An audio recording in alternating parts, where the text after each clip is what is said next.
بسم اللہ الرحمن الرحیم۔ السلام علیکم ورحمۃ اللہ وبرکاتہ۔ میرے بھائی اور بہنوں، ایک حدیث جو دلوں پہ لکھنے والی ہے، یہ روایت ترمذی کی ہے۔ تو میرے نبی صلی اللہ علیہ وآلہ وسلم نے فرمایا، اے ابو ہریرہ، تو دیکھے گا کل قیامت کے دن سب سے زیادہ جو لوگ جہنم میں جائیں گے وہ اس زبان کی وجہ سے جائیں گے۔ اللہ اکبر۔ میرے بھائی اور بہنوں، اگر ہم آج غور کریں تو زبان کتنے گناہ ہیں جو سارا دن ہم کرتے ہیں اور انہیں معمولی سمجھتے ہیں اور پرواہ بھی نہیں کرتے، اور ان گناہوں کو کرتے جا رہے ہیں۔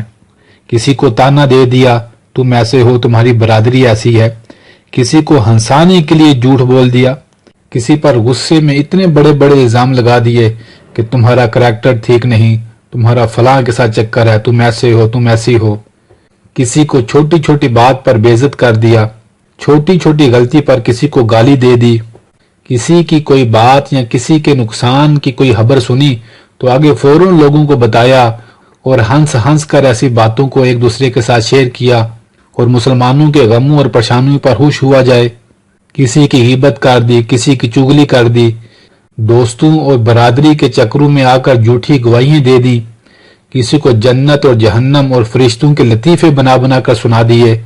تو میرے بھائیوں اور بہنوں، یہ وہ گناہ ہیں جو ہم سب سارا دن کرتے رہتے ہیں اور ان گناہوں کی فکر بھی نہیں کرتے، اور یہ سارے گناہ زبان سے ہوتے ہیں، اور یہ سارے صغیرہ گناہ ہیں، اور یہ وہ گناہ ہیں جن کے بارے میں میرے نبی صلی اللہ علیہ وسلم نے فرمایا، اے ابو ہریرہ، تو دیکھے گا کل قیامت کے دن سب سے زیادہ لوگ اس زبان کے گناہوں کی وجہ سے جہنم میں جائیں گے۔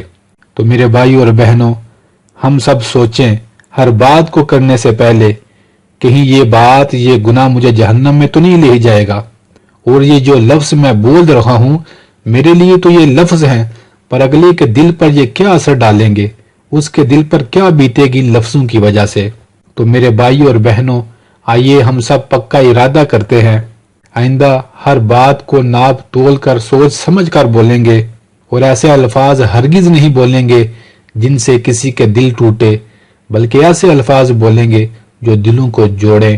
اللہ سے دعا ہے اللہ ہم سب کو ایسی زبان عطا فرمائے جس زبان میں مٹھاس ہو، محبت ہو اور نرمی ہو، اور اللہ ہم سب کو زبان کے ان بڑے بڑے گناہوں سے اپنی پناہ میں رکھے۔ آمین۔